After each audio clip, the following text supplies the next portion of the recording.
ধন্যবাদ মাননীয় সভাপতি।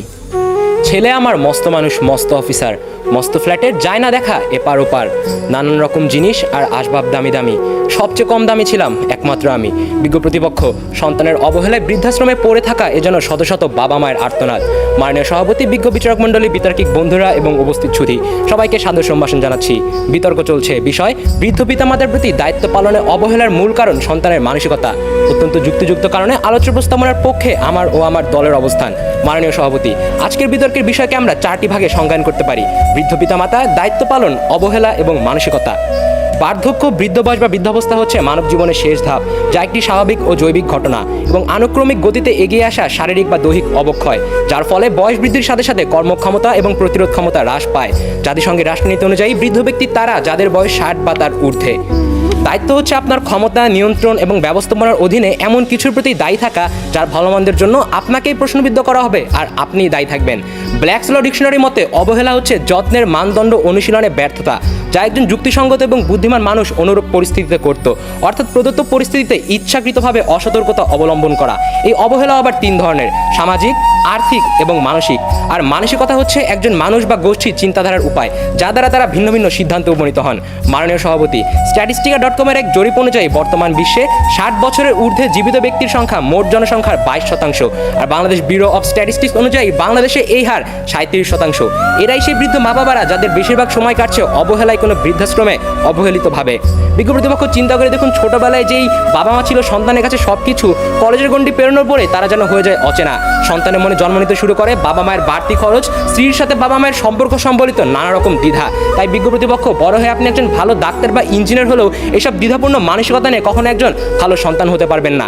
মাননীয় সভাপতি, জাতির পিতা বঙ্গবন্ধু শেখ মুজিবুর রহমানের সোনার বাংলার সোনার সন্তানদের মানসিকতার চরম পরিণতির জন্যই তো বাংলাদেশ সরকার বৃদ্ধ পিতামাতার প্রতি সন্তানের দায়িত্ব পালন নিশ্চিত করতে national policy on older persons, national parents maintenance act 2013 সহ প্রমুখ আইন পাশ করেছে, যা সন্তান কর্তৃক বৃদ্ধ পিতামাতার দায়িত্ব পালন নিশ্চিত করে এবং যার অবহেলা আইনত দণ্ডনীয়। বিজ্ঞ প্রতিপক্ষ, আজ যদি সত্যিকার অর্থে সন্তানের মানসিকতার জন্য যদি মা বাবারা অবহেলিত না হতো, তবে কি প্রয়োজন ছিল এসব আইন প্রণয়ন বা বৃদ্ধাশ্রম তৈরি করার?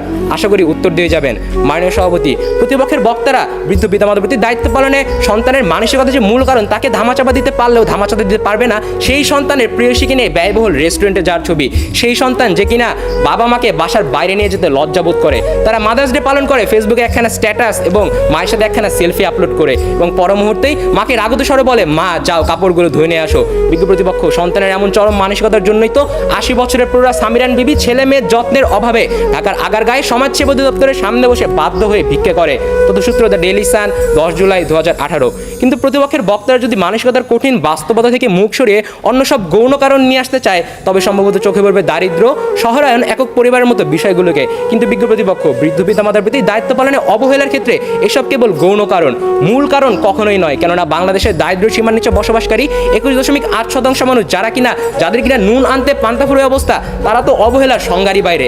অবহেলার সংজ্ঞাই হচ্ছে যথেষ্ট পরিমাণ সম্পদ থাকা সত্ত্বেও ইচ্ছাকৃতভাবে কোনো বিষয় বা পরিস্থিতিকে উপেক্ষা করা, এক্ষেত্রে বৃদ্ধ পিতামাতার প্রতি দায়িত্ব পালন। তাই বিজ্ঞ প্রতিপক্ষ বাংলাদেশের বিতর্ক মঞ্চে দাঁড়িয়ে বৃদ্ধ পিতামাতার প্রতি দায়িত্ব পালনে অবহেলার অভিশাপ আমরা কি এই দরিদ্র জনগোষ্ঠীর উপর আরোপ করতে পারি? প্রশ্ন রইল। আবার একক পরিবারের খাতিরে কৌশলে নিজের বাবা মাকে দূরে ঠেলে দিলেও আধুনিক সমাজের অত্যাধুনিক আইটি প্রযুক্তি দিয়ে দিনে যদি অন্তত 5 থেকে 10 মিনিটের জন্য সেই বাবা মায়ের খোঁজ নেওয়ার মানসিকতা আপনার না থাকে, তবে তো আপনি আপনার ঘৃণ্য মানসিকতার মাঝকে একক পরিবারের শাক দিয়ে ঢাকার বৃথা চেষ্টা করছেন। বিজ্ঞ প্রতিপক্ষ, আপনারা সম্ভবত হযরত বায়েজিদ বোস্তামি রাদিয়াল্লাহু তাআলা আনহুর কথা ভুলে গিয়েছেন। অসুস্থ মায়ের পাশে পানির গ্লাস হাতে নিয়ে যে দাঁড়িয়েছিলেন সারা রাত, তবুও মাকে ডেকে দিলেননি, মা কষ্ট পাবে বলে। আর বর্তমান সমাজের সন্তানেরা তো নিজের সাংসারিক জীবনে কাজকর্মের জন্য নিজের বৃদ্ধ বাবা মাকে বাসার ভৃত্যে পরিণত করেছে। বিজ্ঞ প্রতিপক্ষ, যে নিঃস্বার্থ বাবা মারা নিজেরা না খেয়ে সন্তানকে খাইয়েছে, সন্তানের এক বিন্দু ভালোবাসার জন্য দিনের পর দিন মাথার ঘাম পায়ে ফেলেছে, জীবনের শেষ ধাপে তারা সন্তানের আর্থিক সহায়তা চান না, চান শুধু এক বিন্দু ভালোবাসা। নিঃসঙ্গতায় সন্তানের মুখে শুনতে চান মা বাবা ডাকটুকু, কিন্তু সন্তানের তো তাদের সেই ভালোবাসা দেয় না, বরং অবহেলায় ফেলে রাখে কোনো বৃদ্ধাশ্রমে।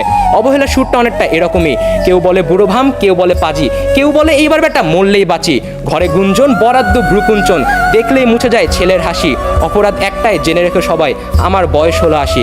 বিজ্ঞ প্রতিপক্ষ, আমি আপনি আমরা কেই চিরতরুণ নই, আমাদের সবাইকেই আসিতেই হইবে। নিজের শেষ জীবনে যখন আপনার সুপ্রতিষ্ঠিত সুশিক্ষিত সন্তান আপনাকে অবহেলায় ফেলে রাখবে বৃদ্ধাশ্রমে, তখন সে অবহেলার জন্য কাকে দায়ী করবেন? এই প্রশ্ন রেখে শেষ করছি আমার বক্তব্য। ধন্যবাদ মাননীয় সভাপতি, ধন্যবাদ সবাইকে।